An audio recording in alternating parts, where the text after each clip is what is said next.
आप उस दिन का सोचिए जिस दिन आप वर्दी पहन के अपने गांव जाएंगे, उस दिन आपके माता पिता का सर कितना ऊंचा हो जाएगा, उस दिन को आप फील कीजिए। जिस भाई बहन की अगर कोई भी समस्या है तो मेरे पास पर्सनल मैसेज टेलीग्राम पे करिए, इंस्टाग्राम पे। और लग रहा है कि अगर आपकी जेन्युइन समस्या मैसेज के माध्यम से नहीं हो रही तो मैं आपको कॉल करके और आपकी समस्या का समाधान करूँगा। सभी लोग अपना सेंटर जरूर कमेंट करके बताना, क्योंकि आपके ही बीच के बहुत से अभ्यर्थियों का सेंटर काफ़ी ज़्यादा दूर गया है। तो अगर वो आपके ज़िले से हैं तो आपके साथ वो जा सकते हैं। तो आप कमेंट में अपने एक दूसरे से नंबर भी शेयर कर सकते हैं, तो अपना आने जाने में आपको आसानी होगी। खासकर अदर स्टेट वालों को भी ज़्यादा दिक्कत हो रही है तो वो एक दूसरे के साथ आ जा सकते हैं। जय साथियों, इस समय आपको यूपी पुलिस परीक्षा के लेके कहीं ना कहीं आपके अंदर ये 3 चीज़ें आपके मन में काफ़ी ज़्यादा आपको डिस्टर्ब कर रही, जिस वजह से आप सही से पढ़ भी नहीं पा रहे हैं। पहला, आपके अंदर ये मन में आ रहा होगा कि परीक्षा को लेके आप काफ़ी ज़्यादा घबरा रहे होंगे। दूसरा, आपको सिलेक्शन की एक अलग टेंशन होगी। और तीसरा, आपको एक भय और पैदा हो गया नॉर्मलाइजेशन नाम का, कि आपको लग रहा होगा कि मेरा नुकसान होगा, किसी का फ़ायदा होगा, उसका ज़्यादा फ़ायदा हो जाएगा। तो ये सारी चीज़ें आपके कुछ भी नहीं है। अगर इस चीज़ को अगर आप त्याग देंगे, यहीं से इस चीज़ को माइंड में नहीं लाएंगे, तो मैं कह रहा हूँ आपका सिलेक्शन 101% हो जाएगा। लेकिन अगर यही चीज़ें आप अपने माइंड पे लेके जाएंगे तो फिर मेरे भाई आपका नुकसान 101% होना तय है। इसलिए जितना अच्छा सोचेंगे उतना अच्छा वहाँ पे कर पाएंगे। तो पहला, आपके अंदर जो घबराहट हो रही है, देखो घबराहट उन्हीं के अंदर होती है जिन्होंने तैयारी की। जो तैयारी ही नहीं करता उसको घबराहट कहाँ से होगी भाई, क्योंकि उसने पढ़ा ही नहीं कुछ, तो कहाँ से घबराहट होगी। जो अच्छे से पढ़ के जा रहा है, मेहनत करके जा रहा है, उसको घबराहट होनी आम बात है। तो घबराहट को कैसे दूर करना है, तो अभी मैं आपको बता रहा हूँ कैसे आपको दूर करना है। दूसरा, आपके अंदर ये है कि सिलेक्शन की टेंशन। तो भाई मेरे सिलेक्शन की टेंशन नहीं लेना है, क्योंकि सिलेक्शन की टेंशन लेंगे तो फिर आपका नुकसान होगा। सिलेक्शन की आपको टेंशन नहीं लेना, आपका वर्क है केवल मेहनत करना। आपको सिलेक्शन की नहीं सोचना। आप वहाँ अच्छा करके आएंगे तो आपका सिलेक्शन 101% होगा। इसलिए सिलेक्शन की मेरे भाई कभी भी टेंशन मत लो कि मेरा सिलेक्शन होगा कि नहीं। आपका काम क्या है, केवल मेहनत करना। अपना जो सिलेबस आपने कंप्लीट किया है, नोट्स बनाए होंगे, इस समय जो आपके 4-5 दिन बचे हैं उसका रिवीजन करिए अच्छे से, ठीक है। फालतू की चीज़ों के चक्कर में पड़े, लोग क्या बता रहे हैं क्या बताने दीजिए। मैं कहता हूँ आप यूट्यूब देखना ही बंद कर दीजिए, सबसे अच्छा होगा, क्योंकि आप फालतू की चीज़ों से दूर रहेंगे। तीसरा, आपके अंदर होगा नॉर्मलाइजेशन का भय। डर एक बना है कि नॉर्मलाइजेशन किसको फ़ायदा होगा। 23 वालों को सबसे ज़्यादा फ़ायदा होगा, 31 को नुकसान होगा। तो देखो 23 वालों को थोड़ा बहुत फ़ायदा होगा, लेकिन जो 30-31 में उनको तो भी भाई फ़ायदा होगा। जैसे आप यहाँ 210 मार्क्स करके आए आपके 23 वाले शिफ्ट में, और आप 230 तक करके आएंगे, क्योंकि पेपर जो लास्ट में आता है आपका पेपर पैटर्न तो सबका 10 शिफ्ट का एक साथ बन गया है, ठीक है। अब ये नहीं डिसाइड है कि किस शिफ्ट को किस हिसाब से पेपर दिया जाएगा, क्योंकि वो 5 घंटे पहले देने की बात कही गई थी। तो अब क्या पता पहले इजी आ जाए, लास्ट में हार्ड आ जाए, पहले हार्ड आ जाए, लास्ट में इजी।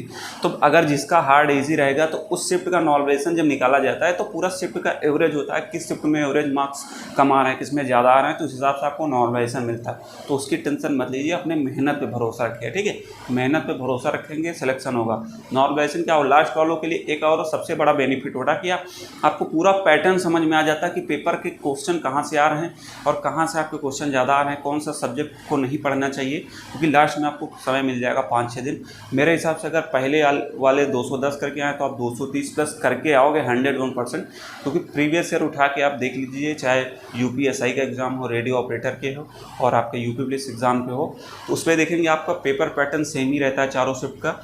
मुझे लग रहा है कि मैथ और रीजनिंग अगर आप देखेंगे सही से तो वहाँ मैथ रीजनिंग का सेम क्वेश्चन रहता है, बस क्वेश्चन की लैंग्वेज का जो डिजिट रहता है वो थोड़ा चेंज रहता है, बाकी वही रहता है। आप अगर आपको घर लाने को पेपर मिलता है तो मेरे भाई आप 230 101% कर लेंगे। बस उस पेपर को अच्छे से अगर आप समझ गए तो 230 की गारंटी मेरी है। अगर उस पेपर को आप अगर आपको पेपर नहीं मिलता है तो वहीं वो लोग अगर 210 करके आए तो आप उनसे 10 नंबर करके आओ।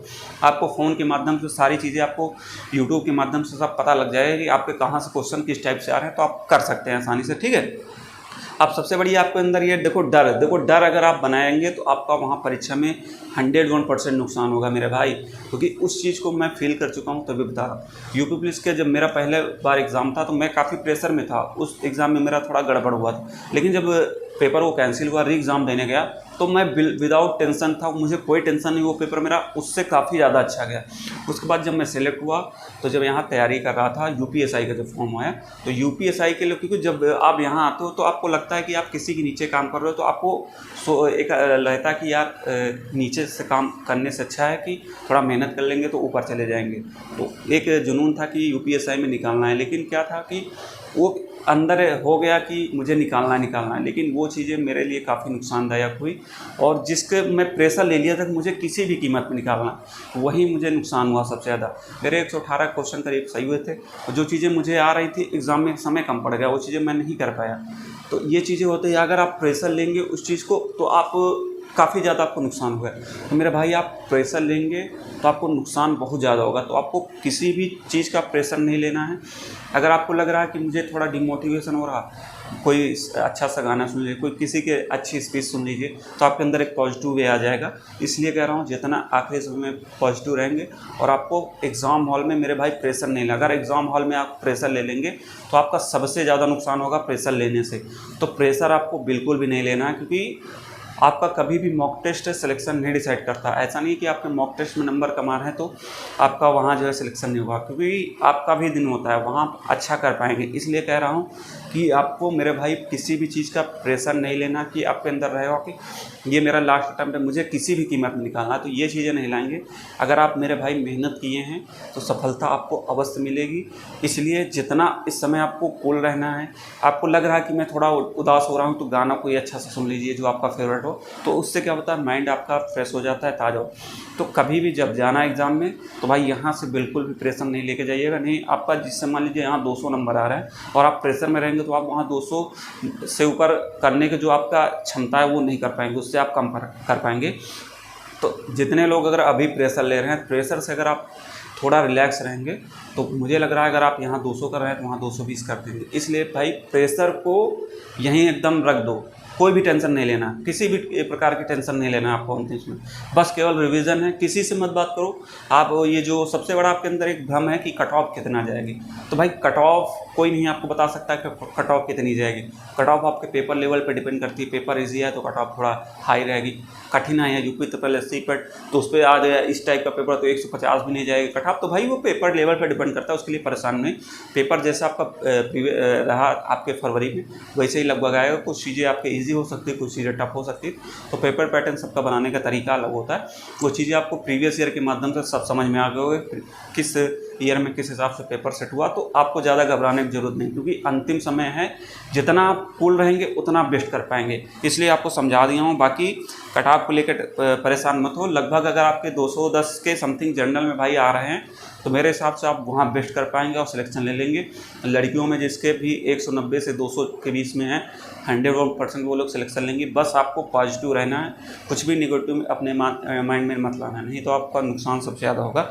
और आपको किस हिसाब से टारगेट लेके चलना है, देखो टारगेट आप किसी भी सब्जेक्ट हो, हिंदी में आपको 30-32 लेके चलना है, जीएस में आपको 20+ का लेके चलना है, 20 से कम सोचना है, और हिंदी में रीजनिंग में आपको 45+ का लगभग टारगेट लेके चलना है, और मैथ में अगर आप 15 कर देंगे तो आपका 100% सिलेक्शन होगा। तो घबरा क्यों रहे हो मेरे भाई। तो ये 4-5 दिन है, जितना आप नॉर्मलाइजेशन होगा उतना दीजिए। अब मॉक वगैरह देने की आपको ज़रूरत नहीं, केवल आपको रिविज़न करना है, क्योंकि इस समय अगर अपनी चीज़ों को समझेंगे तो आप बेस्ट कर पाएंगे। इसलिए कह रहा हूँ कि ओनली रिविज़न, मैराथन वगैरह आपको नहीं देखना है ज़्यादा, क्योंकि देखेंगे तो एक रहेगा कि यार ये भी नहीं मुझे आ रहा था। इस चीज़ से क्या होता है, आप थोड़ा डिमोटिवेट होते हैं। अगर मैराथन आपको पढ़ना है तो उनकी PDF आ जाती है, मैं डाल देता हूँ ग्रुप में, उससे आप पढ़ सकते हैं। तो कोशिश करें कि अपना नोट्स बनाएं, वो किस दिन के लिए बनाएं। तो बस भाई रिवीजन कर लो, एक क्विक रिवीजन कर लो हर चैप्टर से। क्या क्या जो आपको कठिन लग रहा है उस चैप्टर को देख लीजिए कि मेरा क्या चैप्टर में कौन सा मेरा वीक है, उसको केवल पढ़िए। अब अंतिम समय में जो 4-5 दिन बचे केवल कठिन चैप्टरों को पढ़िए, और जो आपके ईजी हो तो आपको आ ही रहा, चाहे मैथ में हो चाहे रीजनिंग में हो, तो जो आपको कठिन लग रहा है उसको एक बार अच्छे से रिवाइज कर लीजिएगा, आप वहाँ बेस्ट कर पे आओगे। लोगों का काम क्या है, कहने दीजिए, ठीक है। आप अपने को पॉजिटिव रखें, क्योंकि आप उस दिन को सोचिए कि जिस दिन आपका सिलेक्शन होगा, वर्दी पहन के आप गांव जाएंगे तो जो 4 लोग आपको बुरा कह रहे थे वही लोग आपको क्या कहेंगे, आप खुद उस चीज़ को फील कर लीजिए। तो भाई जिस दिन आपकी नौकरी लगेगी उस दिन की खुशी एक अलग होती है, उस चीज़ को सोचिए।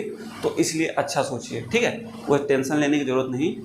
आप जितना अच्छा कर पाएंगे उतना आप अच्छा कर पाएंगे। इसलिए कह रहा हूँ यहाँ से अपने को पॉजिटिव लेके चले। और जो भी अगर आपके संबंधित डाउट रहते हैं मेरे पास पर्सनल मैसेज कीजिए, मैं सभी के सवालों को जवाब दूंगा। लग रहा है कि अगर आपकी जेन्युइन समस्या है तो मैं आपको कॉल करके बताऊंगा कि आपकी समस्या क्या है, मैं समाधान जरूर करूंगा। ठीक है, जिनकी भी समस्याएं हैं।